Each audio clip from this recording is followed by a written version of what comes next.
All'età di 78 anni, Nicola Loprieno, pilastro della storia calcistica materana, ha perso la sua battaglia contro la SLA, malattia che da alcuni anni lo aveva aggredito. 194 presenze in 6 stagioni, tutte culminate con la salvezza nella dura Serie C a cavallo tra gli anni 60 e i primi anni 70, sono cifre che fanno di Nicola Loprieno una delle bandiere del Matera, nonché uno dei più apprezzati difensori della storia del club. Il calciatore barese condivide infatti con Luciano Aprile il 6° posto nella classifica delle presenze di tutti i tempi con la maglia bianco-azzurra.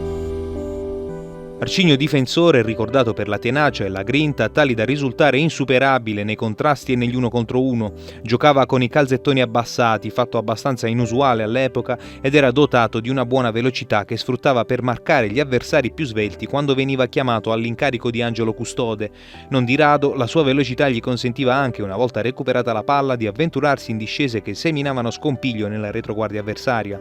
All'età di 31 anni chiuse la sua parentesi materana, lunga e ricca di soddisfazioni, per trasferirsi poi a Lecce su richiesta del neo allenatore giallorosso Nicola Chiricallo. Nel capoluogo salentino raggiunse un altro ex materano, Angelo Carella. Per le sue qualità Loprieno era considerato da molti giocatore da categoria superiore, ma disputò gran parte della sua carriera in Serie C, in quanto non rinunciò mai al suo lavoro di fattorino presso le poste centrali di Bari. La vita quotidiana fatta di lavoro, con le consegne a domicilio di plichi e telegrammi effettuate spesso in bicicletta e di spostamenti giornalieri per allenamenti e partite a Matera, quando giocò a Lecce fu invece temporaneamente trasferito alle poste centrali del capoluogo salentino, lo rendono a maggior ragione, oltre che simbolo di un calcio di altri tempi, uno degli indimenticabili del calcio materano.